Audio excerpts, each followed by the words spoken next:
Boa noite, Mãe Juliette, seja bem-vinda ao Projeto Dorcs, querida. É uma alegria termos você aqui para nos orientar, para ser um instrumento na mão de Deus para as nossas vidas. E estamos aqui ansiosas para fazer as nossas anotações sobre tudo aquilo que tu irá nos orientar. Seja bem-vinda.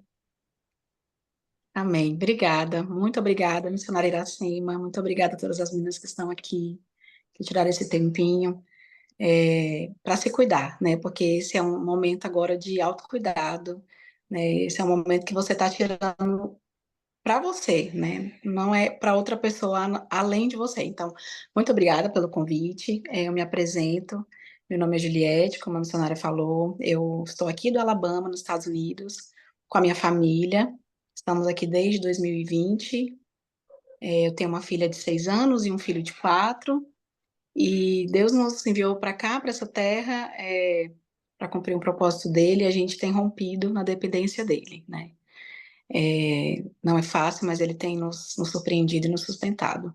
E eu estou muito feliz de estar aqui, estou muito feliz pelo convite, estou muito feliz por poder compartilhar um pouquinho desse tema que eu amo, falar sobre isso. Eu acho essencial para a nossa vida, é super importante. Então, quando eu conheci o projeto, quando a missionária me falou do projeto, eu falei, uau, que fantástico terem mulheres de Deus que têm trabalhado com questões tão relevantes, tão importantes, principalmente agora nesses últimos anos, a gente tem sido bombardeado com tantas informações ruins, né, negativas, e quando tem algo construtivo, positivo, para agregar a nossa vida, é nessas informações que a gente deve se agarrar, né, então, muito feliz, né, porque Deus tem levantado mulheres nos 4 cantos da terra para serem, né, bênção na vida de outras.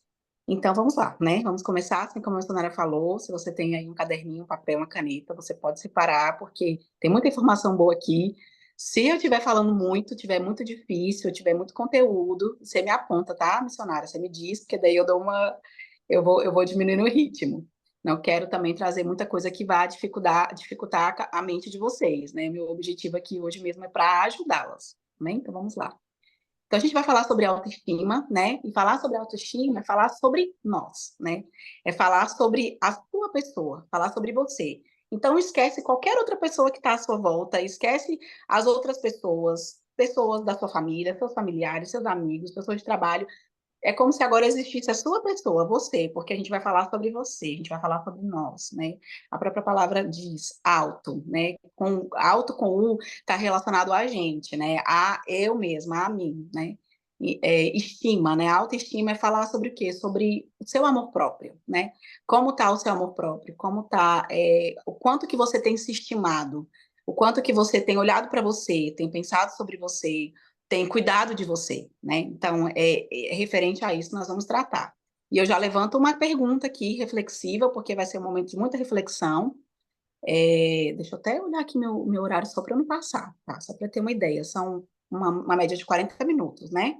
Eu não quero. Ok. Então, eu já vou lançar uma pergunta, né? Você se ama? E o quanto que você tem se amado, né? Para a gente falar sobre autoestima, a gente precisa partir desse pressuposto, né?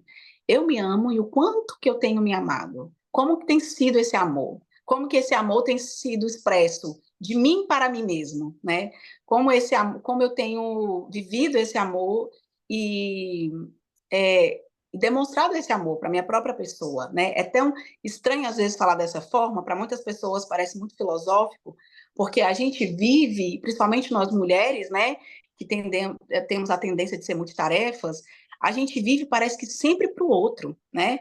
Sempre ao cuidado do outro, sempre ao dispor dos filhos, ao dispor do marido, ao dispor das pessoas. E é como se a gente não estivesse tão nesse corpo de uma forma tão automática, porque a gente trabalha e cuida e olha tanto para o outro, que muitas vezes a gente esquece de olhar para a nossa pessoa, né? Eu sou eu, mas eu sou uma pessoa, né? Que tem um corpo. Eu gosto muito da definição de nós pessoas como uns seres tricotomia, até a própria Bíblia fala, a ciência se apossou disso, né? Do que primeiro está lá nas Escrituras, está na Bíblia, que nós somos três em um, né? Corpo, alma e espírito. E aí a gente esquece de olhar para a nossa pessoa nessa nossa totalidade, né? Então, você cuidar da sua, a gente falar sobre autoestima é a gente falar sobre a nossa pessoa na nossa totalidade, né? Nós não somos só um corpo funcional para trabalhar e fazer as coisas, mas nós também somos uma mente pensante, né, e um espírito, e temos um espírito, né, que habita no nosso corpo. E esses conhecimento, eu creio muito nisso, ele é libertador, né? O conhecimento tem o poder de nos curar, de nos libertar, né? Então, esse conhecimento eu acho super válido, super importante falar sobre isso, porque ele nos leva a um processo de cura, ele nos leva a um processo de nos libertarmos de algumas ideias, né? Algumas informações erradas, algumas amarras, ou até a falta de informação, até a falta, né, de crenças acerca disso, né? Então, que vocês possam abrir mesmo, assim, o coração de vocês, a mente, para adquirir esse novo conhecimento nessa noite. E algo que eu vou trazer, um entendimento que as escrituras falam sobre autoestima, né? Quando eu estava estudando, eu estudei psicologia, e eu sou de Brasília, né? Estudei psicologia aí, e eu sou cristã minha vida toda, né? Graças a Deus eu cresci num lar cristão. E quando eu entrei na faculdade, eu gostava muito de pensar sobre a teoria que estava sendo abordada ali, o que a Bíblia diz sobre aquilo, né? Porque algumas coisas os professores falavam, eu falava, não, peraí, mas eu já ouvi isso antes na Bíblia, né? Porque a ciência, ela se aproveitou, ela adquiriu conhecimentos que a priori estavam disponíveis para a gente nas Escrituras, na Bíblia, né? Lá no Evangelho de Lucas, no capítulo 7, no capítulo 10, versículo 27, diz, ame o seu próximo como a você mesmo, né? Então, é o primeiro ponto, assim, importante para a gente ter esse entendimento acerca do amor próprio, né?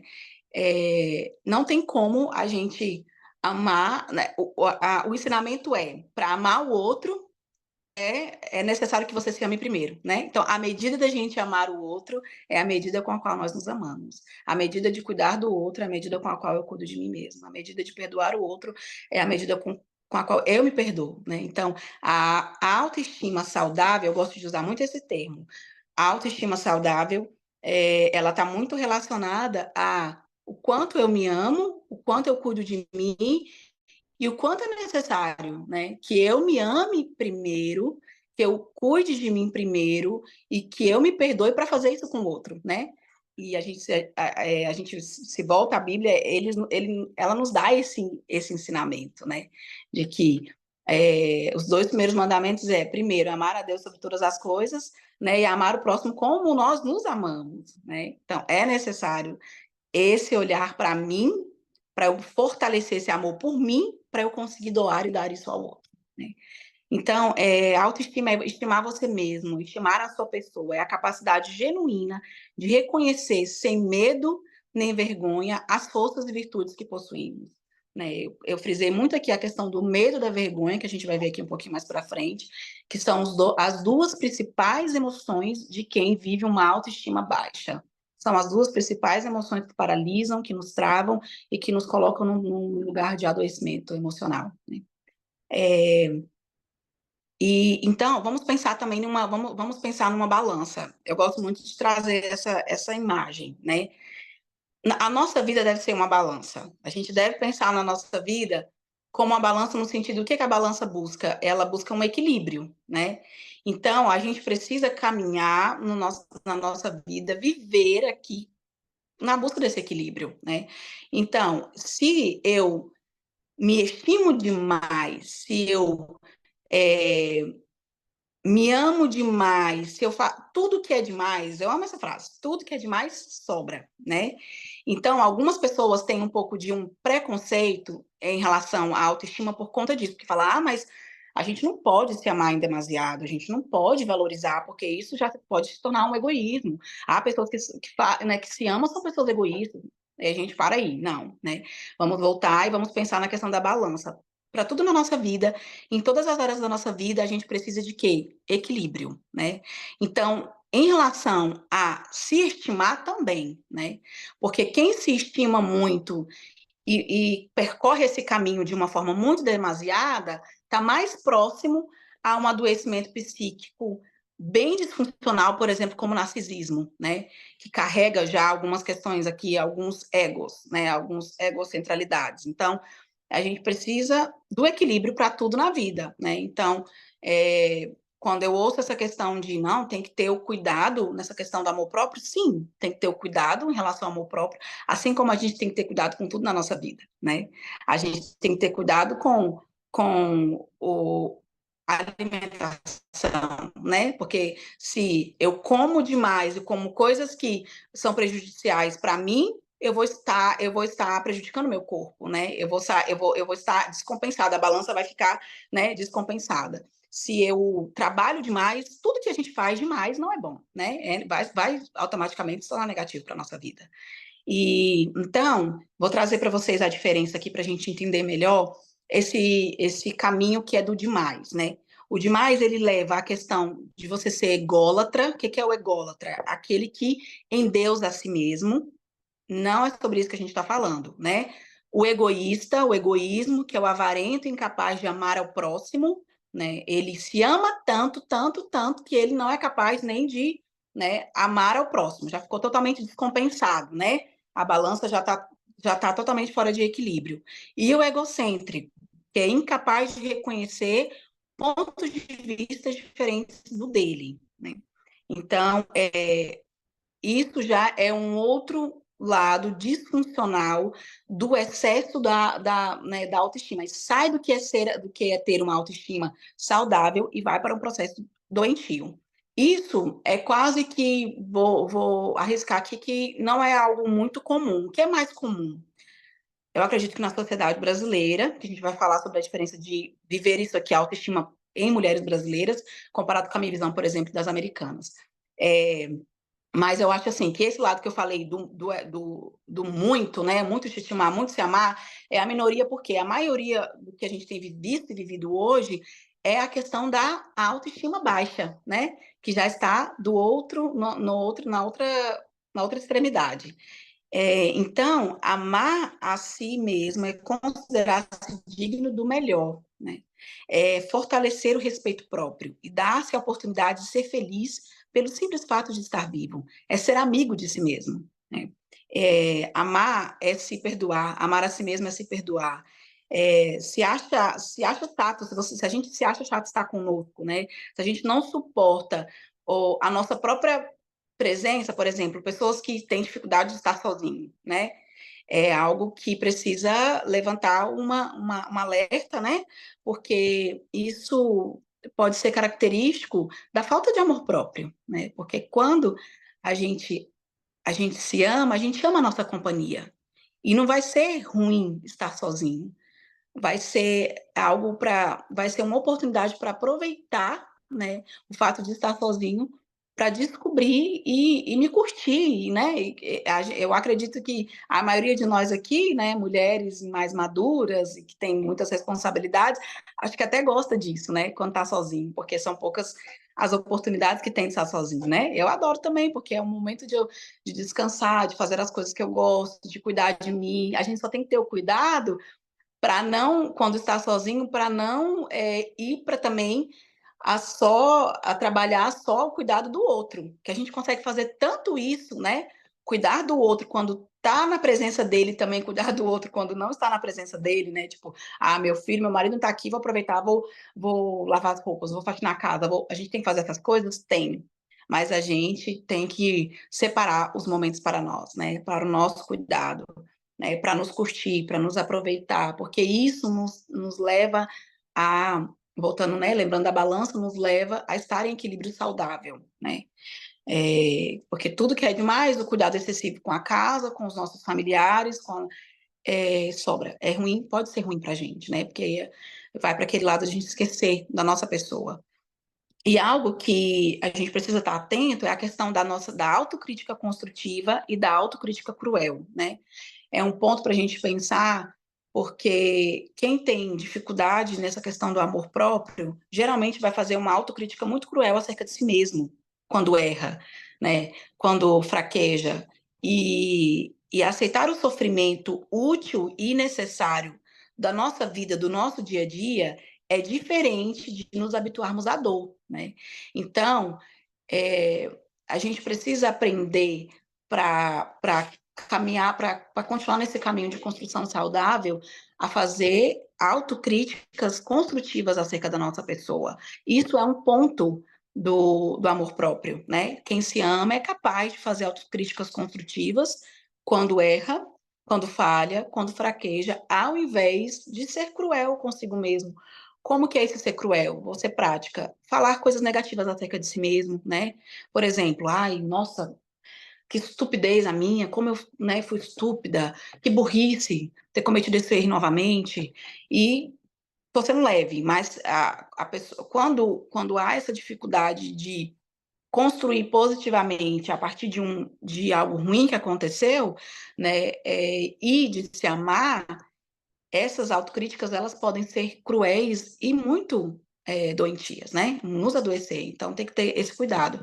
E algo que a psicologia cognitiva ela nos ensina e nos mostra é que a visão negativa que a gente tem acerca da nossa pessoa é um dos fatores para o surgimento de transtornos psicológicos. Então a gente tem que ter muito cuidado com isso, né?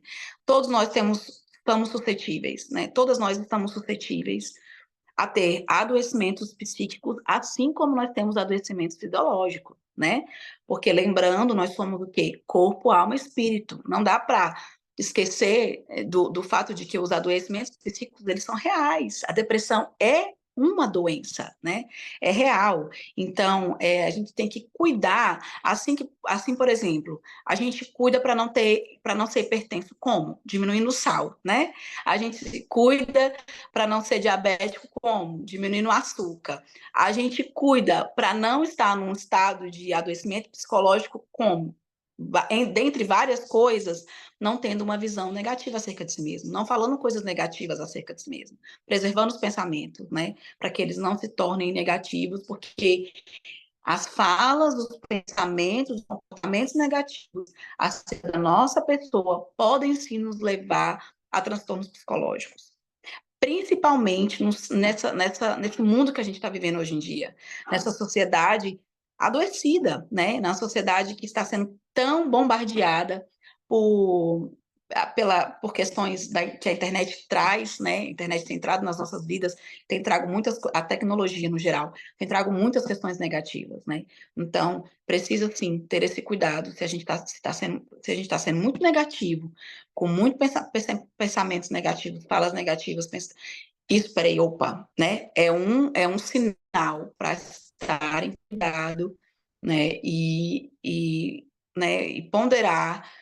Mais à frente eu vou falar formas que a gente pode buscar esse cuidado, porque nosso corpo precisa de cuidado, nossa mente também precisa, né? Nossas emoções também precisam de cuidado. Então, a imagem que temos a nosso respeito, né? Essa imagem que você tem aí, pensa aí agora, né? Respirar um momento aqui, um minuto. Qual é a imagem que você tem acerca de você mesma? Não estou falando só da imagem de aparência, vou falar também um pouquinho sobre isso daqui a pouquinho. Mas, no geral, da sua pessoa, né? Relacionado a isso que a gente falou da pergunta reflexiva que eu coloquei lá no início, né? Do quanto você tem se amado. Essa imagem, felizmente ou infelizmente, a depender dela, né? Foi aprendida, nós fomos somando, né? E a partir das informações, das experiências sociais, das teorias, das crenças que a gente aprendeu ao longo da nossa vida, né? Então, tudo que a gente viveu na nossa infância, todos os introjetos, né, negativos e todas as coisas boas também, positivas, tudo que a gente absorveu, né, de informação, de teoria, de crença, isso fica armazenado na nossa memória, né? E isso nos coloca aqui agora, né? Nessa posição que nós estamos, né? Então, tem um poder, né?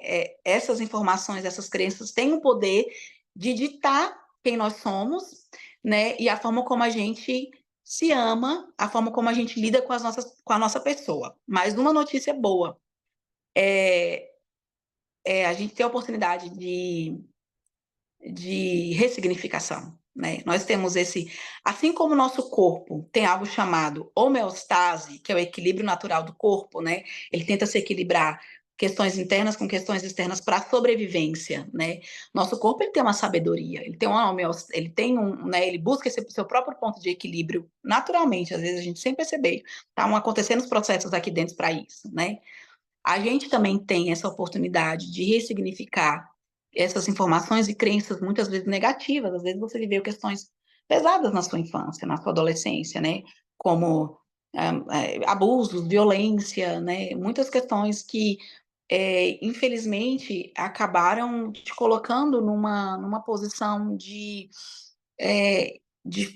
fazer com que você hoje se enxergue de uma forma, né, disfuncional ou ruim ou negativa, né? Não proporcionaram a você uma autoestima saudável, né? Mas, como eu disse, há oportunidade de ressignificação, né? De cura através do conhecimento, através de grupos como esse, né? Através de grupos de igrejas, né? A fé, a espiritualidade, a fé já é reconhecida pela ciência como algo essencial para o ser humano, né? A fé e a espiritualidade, ela tem um poder de nos curar, de ressignificar questões emocionais, adoecimentos específicos, né?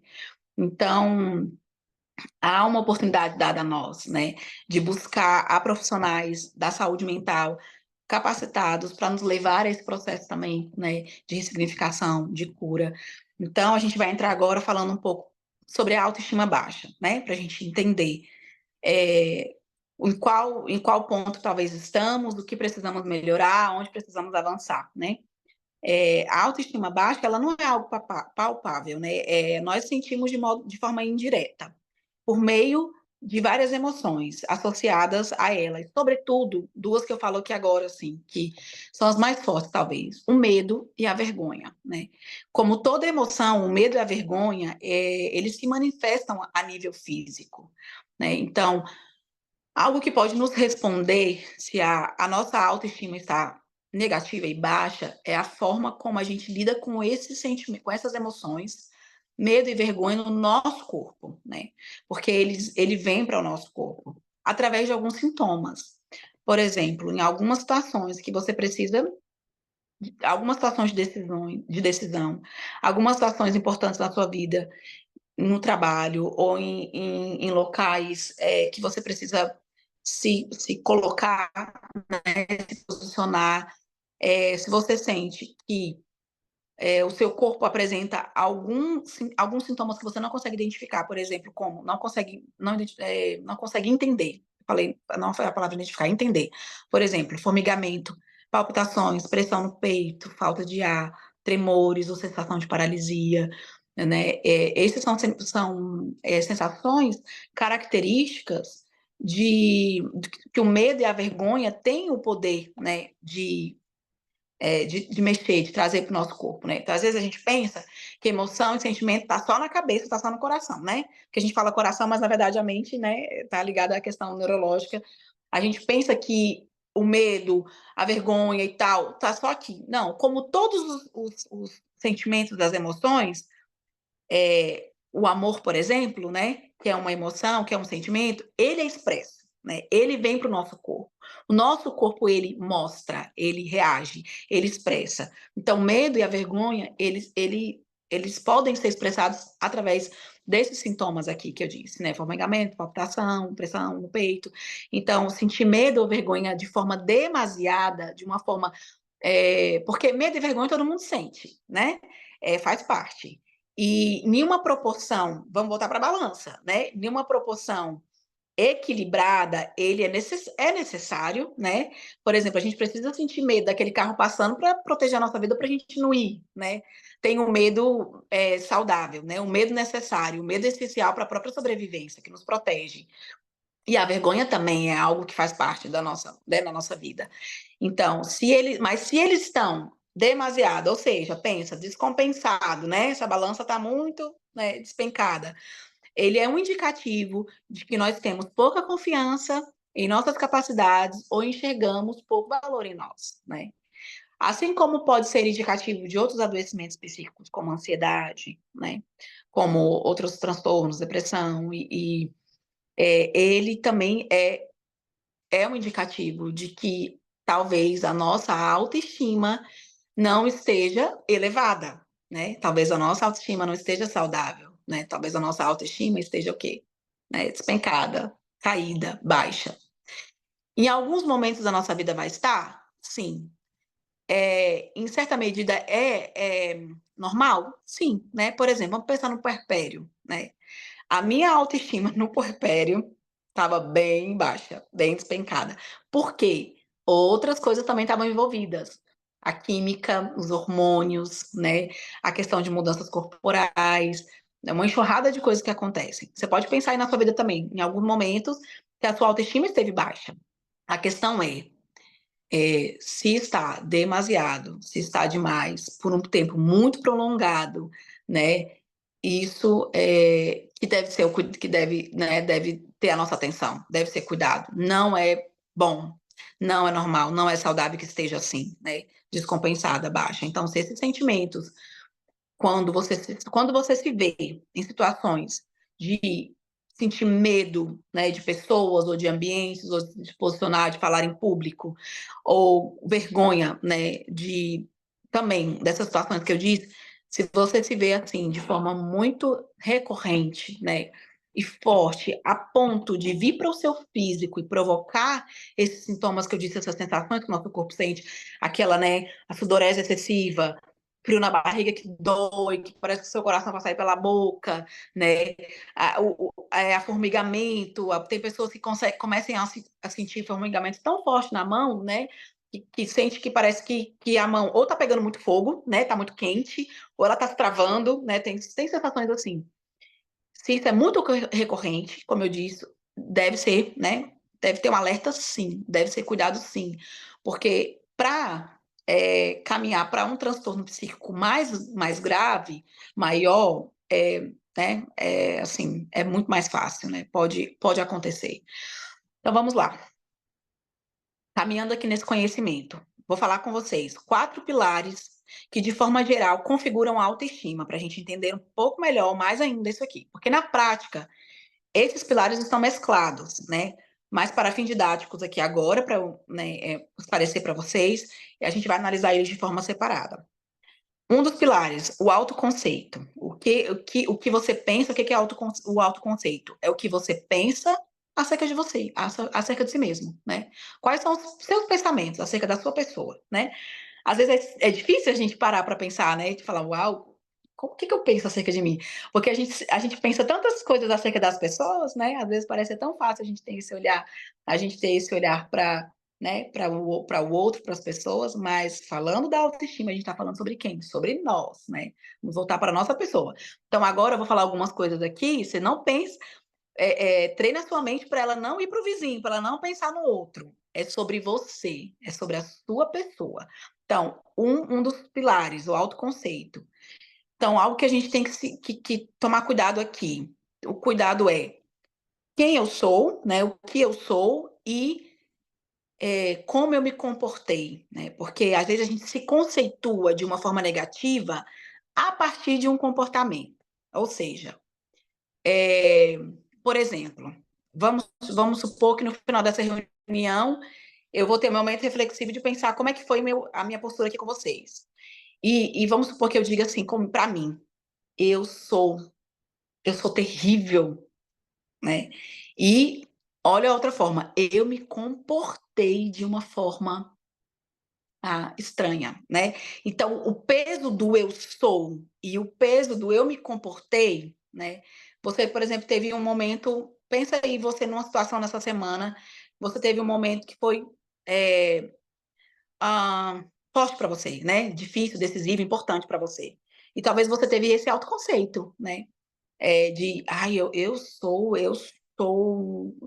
É até ruim. Eu, sinceramente, nem gosto de falar, né? Eu estou tentando ser didática para vocês, mas chato, ruim falar umas palavras, né, negativas, assim. Mas às vezes a gente não fala, mas às vezes a gente pensa, né? Porque o pensamento vem primeiro do que a fala, né? Então, por exemplo, ai, eu sou uma mãe ruim, né? E eu me comportei de forma ruim com meus filhos naquela ocasião. Tá vendo? Então, são falas diferentes. O autoconceito é isso. A gente tem que ter cuidado com esse determinante, né?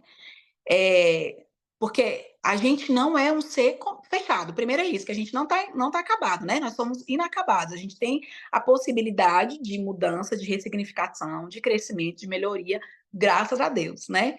Então, esse pensamento precisa ser, né? Precisa ter esse cuidado, né? Ele não pode ser recorrente nesse sentido de que eu me comportei, né? Então, atacar a sua avaliação pessoal, agredir seu valor de forma negativa, afeta psicologicamente, né? Então, essa autoexigência, né? Tem pessoas que têm uma autoexigência muito grande, né? E sem piedade, de forma muito rígida e negativa com si mesmo, né? Isso é muito ruim, né? Fica muito descompensado. Essa autoexigência sem piedade, essa rigidez, esse autoconceito muito negativo, né? É muito ruim. Tem que voltar a esse equilíbrio aí dessa balança. O segundo pilar, autoimagem. Que opinião você tem acerca da sua aparência, né? Aqui essa autoimagem está relacionada a como você realmente se enxerga, como você se vê, a como você vê o seu corpo, né? Pensando no seu corpo mesmo.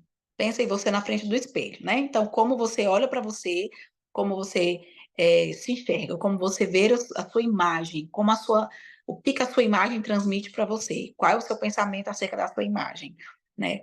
Então, por quê? Uma coisa que eu amo falar, muito legal que eu quero trazer para vocês aqui. Não existe padrão ideal de beleza, minha gente. Quando eu cheguei aqui, eu descobri muito mais isso que a brasileira, nós brasileiras, nós temos a tendência a achar que tem um padrão ideal de beleza. E não existe um padrão ideal de beleza. Isso é um estigma, é algo terrível, negativo do negativo do negativo. Colocaram, né, que tentam implementar na nossa cabeça, na nossa vida, através da mídia, através da televisão, né, através da internet, de que existe aquele padrão ideal de beleza. E ele não existe, a gente tem que ter cuidado com esse juízo estético, né? O juízo estético, ele é algo que tem aprisionado muitas mulheres, né? Porque isso é algo, assim, não dá, inalcançável, né? Se a gente colocar um padrão de beleza, quer dizer, o padrão de beleza colocado pela sociedade, porque, né, é como, pensa num pedaço de maçã, vamos lá, pensa numa maçã inteira aí, se tivesse uma maçã, pensa na maçã. O que a sociedade faz com a gente em relação a isso? Pensa a sua boca aberta aí, né? E ela faz assim, ó, pega a maçã e você tem que morder um pedaço grande e engolir. Pensa esse pedaço grande na sua garganta, preso. Isso vai te fazer bem? Não. Isso vai te incomodar? Sim. Né? Então é isso que tentam fazer com a gente em relação ao padrão de beleza, né? Nos enfiar, né, como um introjeto goela abaixo, que a gente tem que ser daquele jeito. Que para a gente ser feliz, para a gente ser amada, né, para a gente ser estimada, para a gente ser bem vista e para a gente se amar, né, para a gente se amar, para a gente se estimar, eu preciso ser daquele jeito. Não existe. Isso é algo muito forte na cultura brasileira, como eu disse, porque quando eu cheguei aqui, né, falando um pouco para vocês, assim, é libertador. Aqui é libertador. Esse é um ponto muito positivo de estar aqui nos Estados Unidos, porque as americanas, elas são muito livres em relação a isso. É algo assim, ninguém fica olhando para ninguém com esse olhar que no Brasil, não sei, assim, o brasileiro tem um olhar de julgamento muito grande, né? De análise muito grande, assim. E o americano não tem, ele passa por você e assim, tranquilamente, sabe? Não tá analisando você, seu cabelo tá bom, se sua roupa não tá adequada, assim.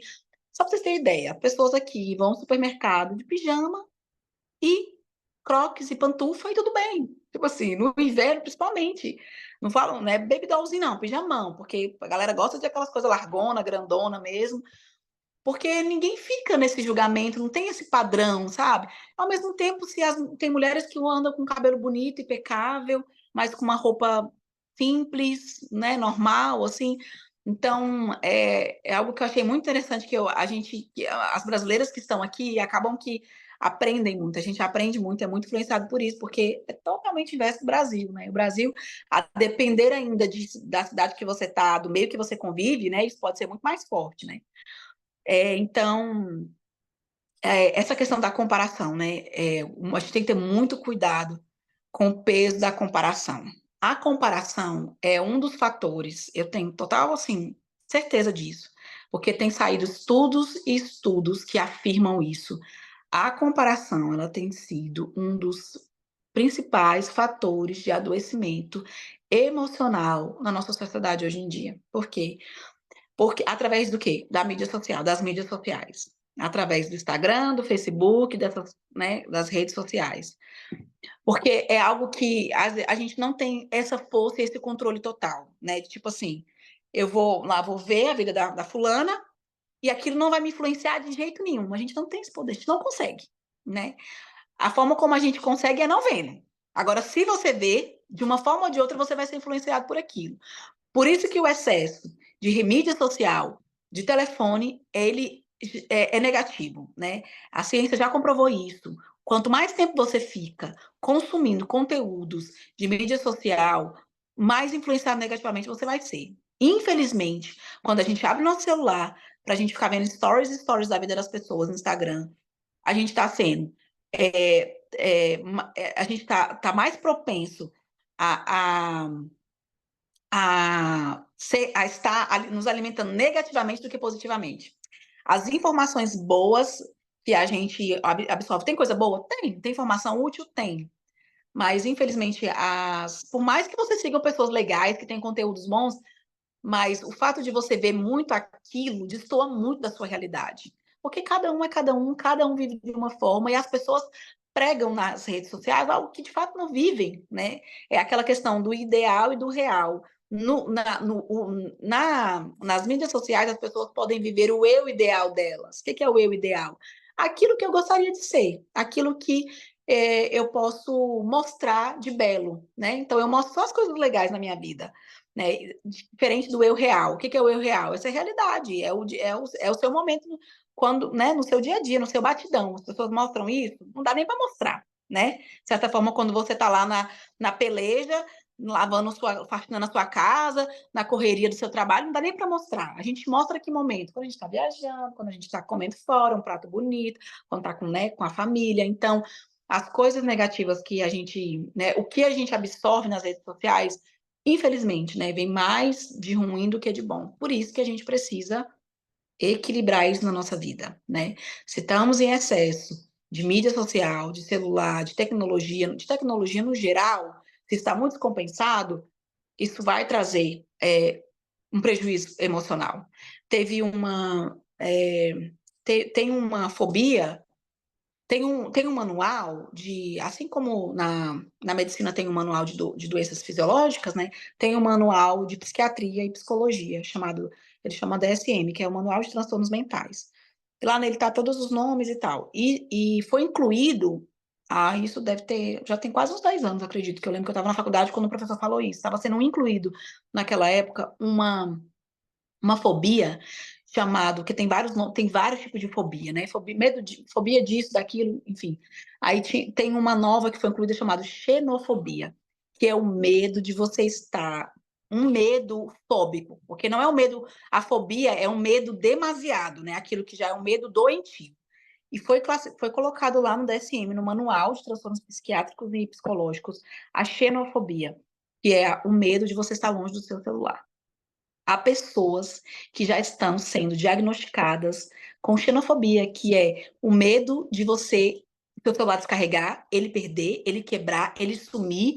É como se o celular já fosse uma extensão da mão da pessoa. Sabe aquela pessoa que não consegue desgarrar e ela começa a sentir palpitações, né? Começa a sentir sintomas de nível físico, assim como aqueles sintomas que eu disse, por você ela se sente tão insegura e tão, né, acometida negativamente por estar longe do celular. Olha que coisa doida, gente. Olha que loucura. Muitos adolescentes, né, estão sendo diagnosticados com isso, né? Então, a gente precisa ter esse cuidado demais, porque é, antes, há um tempo atrás, eram muitos adolescentes, mas hoje o que está tendo, eu estava até lendo um artigo, essa semana, um artigo científico que saiu, que está quase ao mesmo nível de os adultos maduros, já estão quase sendo classificados como os adolescentes na questão do contato excessivo com a tecnologia, né? Nem ia falar isso aqui, mas eu trouxe porque eu acho muito, né, relevante, né? Mas assim, voltando aqui, dos 4 pilares, eu falei sobre o autoconceito, a autoimagem, né? E dentro da autoimagem eu pontuo muito a questão da comparação, né? Muito cuidado, né? Não se compare, não compare a sua vida, porque isso nos gera uma tristeza, sentimentos de frustração, inadequação tão grande, né? É, então, né, descarte essa perfeição física e esses critérios rígidos de beleza, né? Descubra e destaque as coisas que você mais gosta em você, né? Não dependendo do que a mídia e a sociedade diz, né? Mas o seu olhar acerca de você, o que você gosta de em você, dependente daquilo que dizem que é legal gostar, entendem? E o terceiro pilar, autorreforço. Em que medida você se premia e se gratifica? É muito legal falar sobre isso, porque nós mulheres não temos muito esse cuidado, essa tendência, né? De nos premiar, né? De nos gratificar, de nos presentear. Né? Nós mulheres tendemos a ser muito multitarefas, muito cuidar muito dos nossos, né? Nos dedicarmos muito à família e nos esquecemos de dedicar esse tempo de qualidade ao nosso cuidado. Né? Precisamos de um tempo livre para o nosso próprio benefício. Cuidado com a nossa. A gente tem que ter cuidado com a autoexploração. Tem mulheres que auto se exploram, né? Não precisa nem o marido ou o chefe explorar. Ela mesma já se explora, né? A gente tem que ter cuidado com isso. Né? Então, pare de procrastinar as coisas que você quer fazer por você e para você, né? É, às vezes a gente fica assim, eu vou pagar, por exemplo, vou pagar uma massagem, vou para massagem. Aí você fica procrastinando, não, mas eu vou primeiro comprar os sapatos do meu filho, porque está precisando, né? Eu vou dedicar mais isso, né? Então, não procrastine as coisas que você precisa fazer por você, se você se vê neste lugar de que precisa fazer coisas por você. Talvez eu estou falando aqui para algumas mulheres que já se gratificam, que já conseguem ter esse nível, né, de se presentear. Mas talvez tem outras aqui que estão vivendo a questão da autoexploração, né, do cuidado demasiado com os outros, né. Então, tenha cuidado com isso, né, porque a medida, né, do cuidar e do amar do outro é a medida que você cuida e ama de você, né, porque senão fica totalmente descompensada essa balança, né. E aceite e pratique o autoelogio, né? Outra coisa que a gente tem dificuldade é de aceitar elogio, né? Aquela coisa assim, nossa, ô missionária Iracema, que lindo o seu óculos, amei esse modelo de óculos. Né? Aí, ao invés da Iracema falar obrigada, ela fala, você gostou? Né? Aquela coisa assim, que você fica sem graça, assim, você gostou? Nossa, foi baratinho, eu comprei. Às vezes a gente até fala isso, a gente até entrega, né? Menina, tá promoção, R$19,99 ali, ó, comprei lá naquela ótica ali, né? Por quê? Porque tem uma dificuldade de aceitar mesmo, né? O elogio, né? De aceitar a valorização do outro a seu respeito, né? E isso é um indicativo de que às vezes você não consegue se valorizar à medida que você precisa, né? De você se elogiar, né? De você se elogiar e aceitar o elogio do outro, né? Então, esse é o auto-reforço que faz parte, né, da autoestima saudável, né? O terceiro pilar. E três crenças, vou falar aqui sobre três crenças que nos impedem de nos parabenizarmos, né? Porque tem mulheres, tem muitas, que não conseguem se parabenizar. Por exemplo, você fez um bolo, né? Você às vezes você fica esperando que a pessoa elogie o seu bolo, né? Eu, como não tenho tantos dotes culinários, eu sou muito de fazer mais o trivial. Quando eu cozinho uma carne, por exemplo, uma carne de panela com batata, o que eu faço com as crianças aqui, eles gostam. Mas ninguém falou nada, e se eu gosto, eu falo. Uma coisa assim que é natural para mim, tipo, nossa, que delícia, nossa, ficou boa hoje acertei no tempero, gostei, né? E tem mulheres que ficam tipo assim, tá lá comendo, né? A família tá comendo, tá tipo assim, esperando, né, que alguém fale alguma coisa. Se a pessoa não, se ninguém falou, a pessoa fica quietinha ali também. Ah, não vou falar, né? Não, a gente precisa reforçar esses 3 passos aqui do autoelogio, que é eu mereço, né? Então, 3 crenças, vamos dizer, eu vou colocar primeiro de uma forma para a gente entender melhor. São 3 crenças negativas que nos impedem de nos parabenizarmos. Primeiro, há muitas que pensam assim: eu não mereço, não foi grande coisa, né? Tipo, era mais, não fiz mais do que a minha obrigação. Isso é uma crença negativa. Uma segunda crença negativa: era meu dever, era minha obrigação. Terceira crença negativa: elogiar-se demais é muito de mau gosto. Tem mulheres que pensam isso, né? Ah, ficar se elogiando é muito de mau gosto. Então, são crenças negativas que a gente precisa desconstruir, né, acerca de nós, porque o auto-reforço, o reconhecimento dos seus esforços, o reconhecimento do seu talento, o reconhecimento do seu trabalho, ele é importante, né, para a sua autoestima estar saudável, para manter a sua autoestima saudável, né? E o terceiro, então, como vencer isso, né? Elimine da sua vida o eu não sou capaz, não seja pessimista, não seja fatalista, né? E tente e arrisque e se elogie, ok? E o quarto pilar é a autoeficácia. Quanta confiança você tem em si mesmo? A autoeficácia está relacionada a isso. Quanta confiança você tem em si? Quanta confiança você tem para você fazer o que você faz, ou para você exercer alguma coisa que é confiada a você, né? Qual é o seu nível de confiança para exercer uma tarefa, para exercer um chamado, um serviço, né? Seja qual for, né? Às vezes de oferecer, de fazer uma comida, como eu disse, de ajudar alguma pessoa, né? Ou qual que é o seu nível de confiança. Então, a autoeficácia, ela é a confiança e a convicção de que é possível atingir os resultados esperados, né? Quem vive, quem tem a autoestima saudável, ela acredita que é possível, né? Ela tem a convicção de que os resultados eles podem ser superados. Foi joia dessa vez e você pensa que pode ser melhor da próxima vez? Ok, eu estou convicta que da próxima vez, né, vai ser melhor, vai sair melhor, o resultado vai ser melhor, né? Então, se não confiar em si mesmo, né? Se você não confia em você mesmo, como, né? Falta essa medida, né? Da confiança, não dá para, é necessário, né? Para o amor próprio, a medida da confiança. Então, foram esses 4 pilares: autoconceito, autoimagem, autorreforço e autoeficácia, né? São os 4 pilares para a construção de uma autoestima saudável. E deixa eu ver quanto tempo que eu tenho. Ok? Tem mais só um pedacinho. Pode continuar? Ok. Então, eu vou falar aqui um pouquinho o que a autoestima saudável permite a nós. O que a autoestima saudável permitirá a você? Aumentar as emoções positivas, né? Então, se você tá nesse caminho, né, de procurar desenvolver uma autoestima saudável, você aumenta as emoções positivas e aí isso te afasta da ansiedade, te afasta da tristeza, te afasta da depressão, né? E te aproxima o quê? Da alegria, da vontade de viver bem, da vontade de viver melhor, né? Então, se estimar, se amar, se valorizar, se perdoar, confiar em você, né? A autocrítica construtiva, né? Tudo isso é positivo, porque só tende a nos aproximar o quê? Da alegria, do bem-estar, né? Do viver melhor.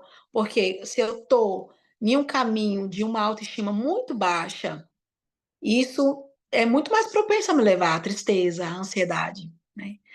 E permitirá também, a segunda coisa, atingir níveis de maior eficácia nas tarefas, né? Então, a autoestima saudável, ela nos permite a ter resultados melhores nas nossas tarefas, né? Você não se dará por vencido quando facilmente, né? Quando você tem uma autoestima saudável, você não vai se dar por vencido de forma fácil. Ah, errei, vou desistir disso aqui, né? Não dou conta. Não, vou tentar mais uma vez. É possível da próxima, né? questão da ressignificação, da melhora. Nós somos seres em construções, né? Nós somos seres em construção. Ninguém é inacabado, né? Então, temos todos os dias a oportunidade de melhorar, de crescer.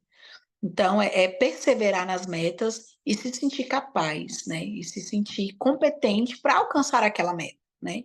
Às vezes você coloca, talvez, um nível, uma meta muito grande, né? E tudo na vida são degraus, né? Tudo na vida são passos que a gente vai conquistando, que a gente vai atingindo, né? Outro ponto positivo que a autoestima nos permite é se relacionar melhor com as pessoas. A gente se relaciona melhor com as pessoas porque é aquela medida que eu falei, é automático, né? Se eu me amo, eu consigo amar melhor o outro, né? Então, é natural. Quando a gente tem uma autoestima saudável, elevada, é natural que a gente se relacione melhor com as pessoas, né? Porque tirará das suas costas o desagradável medo do ridículo e a necessidade de aprovação, né? Quem tem uma autoestima baixa, ela está sempre a necessidade da aprovação do outro, né? Então, porque você será o principal juiz da sua conduta. Não que os outros não te interessem, né? Mas você não dependerá dos aplausos e dos reforços externos. Lidará com as críticas de maneira mais objetiva, né? Então, quando a gente vive na busca do amor próprio, a gente não depende de aplausos, não depende dessa visão, né? E dos reforços externos. Eles são bons, são importantes, sim, mas eles se tornam mera consequência, porque você já consegue devotar isso à sua própria pessoa, né? Você já consegue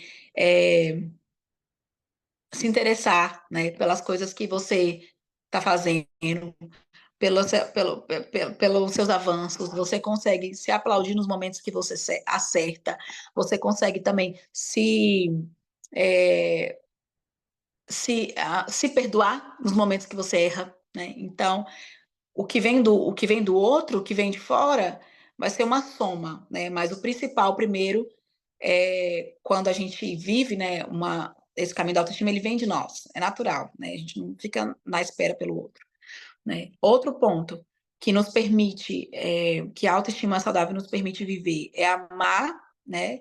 Amar nosso parceiro e gostar dos nossos amigos de forma mais tranquila, né? Você dependerá menos deles e estabelecerá um vínculo mais equilibrado e inteligente, sem o terrível medo de perder os outros. Quem vive uma autoestima baixa, ela tem aquela questão do medo, né? O que que domina a pessoa? Como eu disse lá, o medo e a vergonha, né? Então, até o medo de perder o outro, uma pessoa que tem autoestima baixa vive, né? E fica sempre dependendo de se vincular e de se vincular, de se vincular às pessoas, né?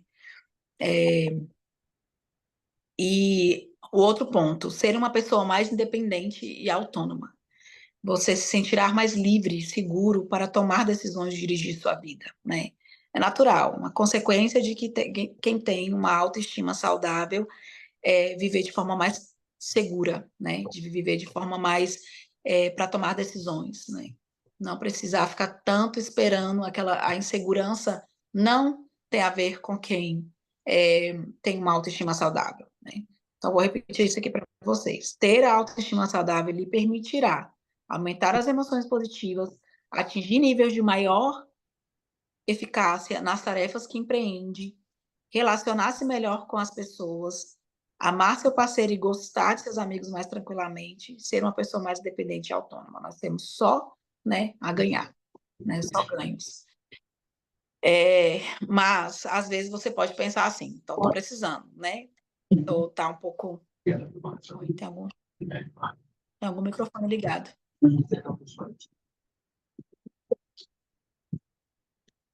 Alguém está perguntando alguma coisa? Alguma coisa? Tem algum microfone ligado aqui, missionária? Posso continuar? Estou terminando. Oi? Pode continuar, sim. Eu estou olhando aqui, tem, para mim, sendo todos fechados. Se alguém está com o microfone aberto, por gentileza, desliga. Ok, estou ouvindo aqui. Mas, terminando. Quando a autoestima baixa, ela gera muitos comportamentos e sentimentos adoecidos, gente, não basta só o telha, né?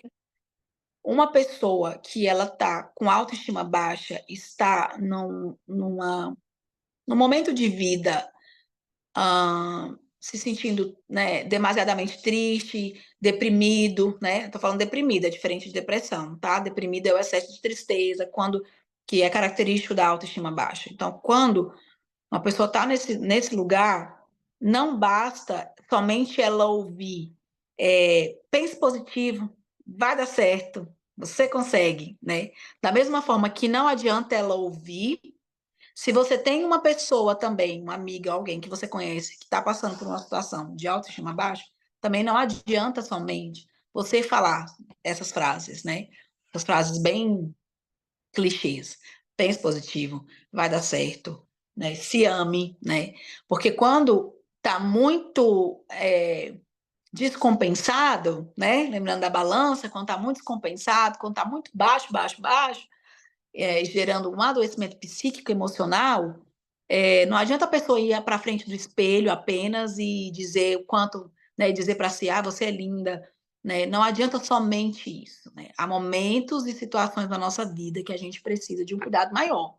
Há momentos e situações na nossa vida que, se a gente está com autoestima muito baixa, e está prolongando, já vem de muito tempo, né?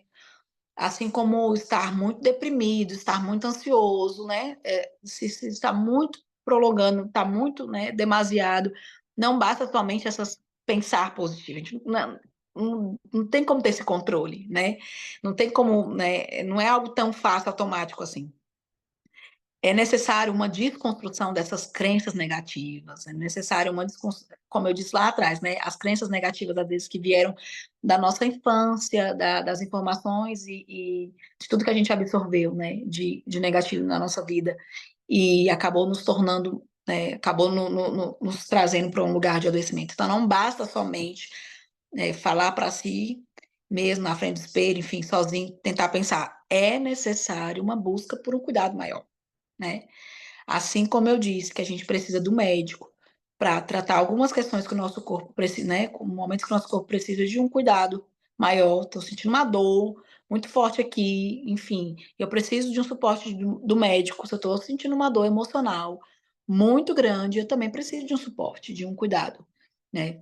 E a gente encontra isso, como eu disse, em vários lugares, né? Tem grupos como é um grupo de suporte, certeza, né? Esse conhecimento todo que é compartilhado aqui ajuda muito, né? Para algumas pessoas, no momento, ele é necessário, ele é o suficiente. Eu acredito que para muitas pessoas, para muitas de vocês, esse conhecimento já é fortalecedor, já é suficiente. Mas para outras pessoas, não. Em alguns momentos, não. Então, é importante reconhecer isso, né? E, e buscar ajuda, né? E buscar ajuda é difícil, às vezes, buscar ajuda sozinho, né? Então, falar para pessoas que estão mais perto de você, que você tem confiança. Estou me sentindo muito para baixo, né? Não estou conseguindo me amar, não estou conseguindo me perdoar. Estou falando coisas muito negativas acerca de para minha pessoa, muitos pensamentos negativos, muitos pensamentos persecutórios, paranoicos, muitas coisas, né, ruins. Se você está vivendo isso, é comprovado que é necessário partir para uma busca maior, né? E aí entra os profissionais de saúde mental, né? Os profissionais né, da nossa alma, né? Que é os psicólogos, psicoterapeutas. Eu quero até dar uma informação para vocês. É diferente de quando vocês veem aí terapeuta e psicoterapeuta é diferente, porque existem várias linhas de terapias, assim, algumas são muito holísticas, tem, por exemplo, acupuntura, alguns certos tipos de massagem, algumas coisas que as pessoas colocam como terapia e isso pode gerar confusão na mente de alguns, mas é diferente da a psicoterapia, né? O profissional que estuda psicologia e se forma em psicologia clínica, né? Aquele modelo de e uma coisa assim, às vezes tem muito tabu, né? Principalmente no meio cristão, tem muito tabu em buscar terapia. Mas uma coisa que eu aprendi, né? Que eu vi assim, as pessoas falam, nossa, mas como assim isso pode ajudar, né? Como assim isso pode curar pessoas? Um formato que tá lá duas pessoas, uma de frente para a outra, né? O paciente falando, o terapeuta ouvindo. às vezes ele fala alguma coisa, estou só exemplificando para vocês entenderem melhor isso, acho que é bem interessante esse entendimento didático, né? Porque a gente julga muito isso, né? Eu, por exemplo, antes eu julgava, até quando eu estudava psicologia eu julgava, eu ficava, nossa, como assim? Até a gente ir e ver, experimentar, entender como é que é, né? Eu entendia de modo teórico. Quando eu me permiti fazer, estar no meu processo de psicoterapia, eu falo, todas as pessoas em algum momento da vida, né, se precisam ou vão precisar. Se lá atrás né, precisaram e não buscaram ajuda psicológica, em algum momento da sua vida, bem provável que vai precisar, assim como todas nós, em algum momento da nossa vida, precisa de ir ao médico, né? Em algum momento, né? Nem que seja um preventivo uma vez na vida, toda mulher precisa fazer, né? Claro, não tem que fazer anualmente, né? Você sabe que tem que ser anualmente. Mas, assim, é necessário quebrar esse tabu, né? De que eu não preciso, nunca precisei e nunca vou precisar, né? Porque, como eu disse assim, é diferente o entendimento. Para mim, foi libertador estar no processo de psicoterapia. Porque não é meramente duas pessoas ali, onde uma fica falando, a outra fica ouvindo. A atenção que um psicoterapeuta dedica a você algo tão bonito, tão precioso. Não falo isso só porque eu sou, não, gente. É porque eu estive em um lugar eu me permiti estar no lugar de paciente. E foi muito positivo para mim, muito importante no momento da minha vida. E porque aquela escuta dele é uma escuta tão diferenciada, né, do terapeuta. É diferente de amigo te ouvir, é diferente da tua amiga, da tua pastora, da tua líder, né, seja qual líder que você tem, da sua chefe, que pode ser uma pessoa próxima de você, do seu marido.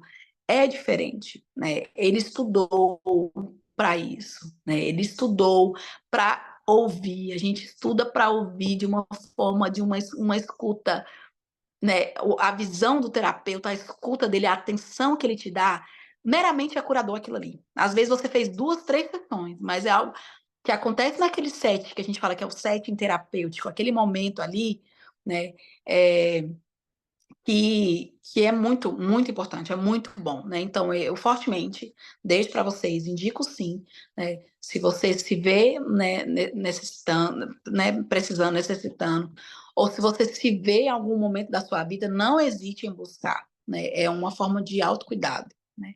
É uma forma de você provar que você se ama, quando você se cuida. E a terapia é uma forma de autocuidado, né? Assim como eu disse, exercício físico, é uma boa alimentação, horas uma qualidade de sono, né? Dedicar horas de sono, né? Para você ter um sono de qualidade, beber água, né? Enfim, tudo isso são provas de autocuidado, né? Você está em dia com o seu check-up, né? Com o seu preventivo, é, enfim, né? A psicoterapia também é uma forma de autocuidado, né? E então, se está muito demasiado, mais uma vez, né, repetindo, se você tá se sentindo, né, demasiadamente triste ou a autoestima muito baixa, muito, né, muito capenguinha, sua balança está muito descompensada, né? A vida é equilíbrio, gente. Em todas as áreas da nossa vida, gente, é isso aqui, ó. Se alguma coisa tá assim, né? E você não está dando conta, através dos grupos de apoio, através do grupo da igreja, através, né, desse trabalho aqui, ou buscar esse equilíbrio, né, através de conhecimento, livros nos ajudam, né, buscar estudar nos ajuda, mas às vezes precisa partir para algo mais profundo, que é a psicoterapia, que é o cuidado emocional, né, psicológico. A gente precisa pensar nisso, né, e quebrar esses tabus, né, que nos foram impostos. Eu acredito que é isso, né? Eu estou à disposição agora, se houver tempo ainda para esclarecer alguma dúvida, alguma coisa que eu falei que, né, que passou para alguém, mas eu acho que eu encerro por aqui, então. E é isso.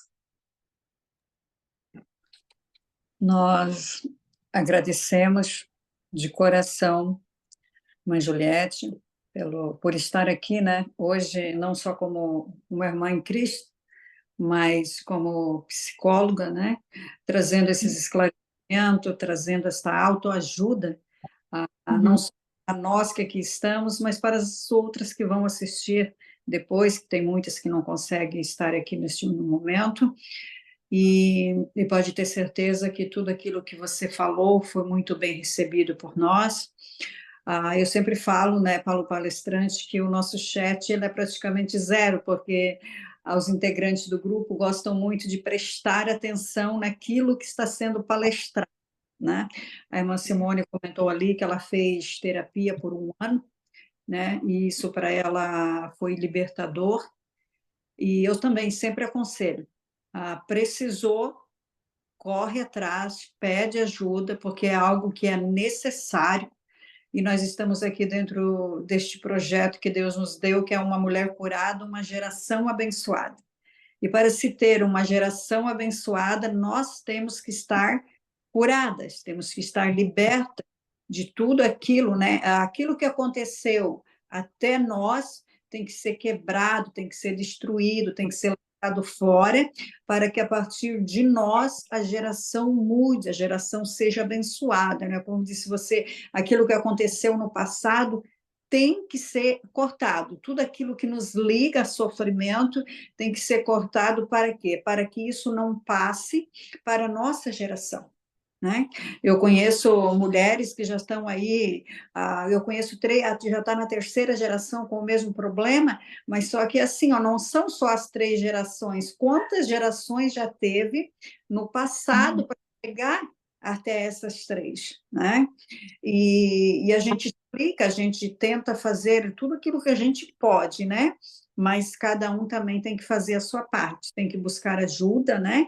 Sabemos que a oração e a fé, ela é eficaz em tudo e há necessidade de termos, não adianta ter absolutamente nada ou buscar ajuda em outro lugar se não tiver também a fé. Só que temos que entender que vocês, profissionais, também estão aqui, né, dirigidos pelo Espírito Santo para nos ajudar, para nos socorrer. Né? Então, eu quero lhe agradecer em nome do Projeto Dorcas, em nome de todas as outras que vão assistir depois, e que Deus possa continuar, né? O Senhor continue abençoando você, a sua casa, o seu trabalho, e que você continue sendo esse instrumento de Deus na face da terra e também continue ajudando mulheres, estendendo a sua mão, né?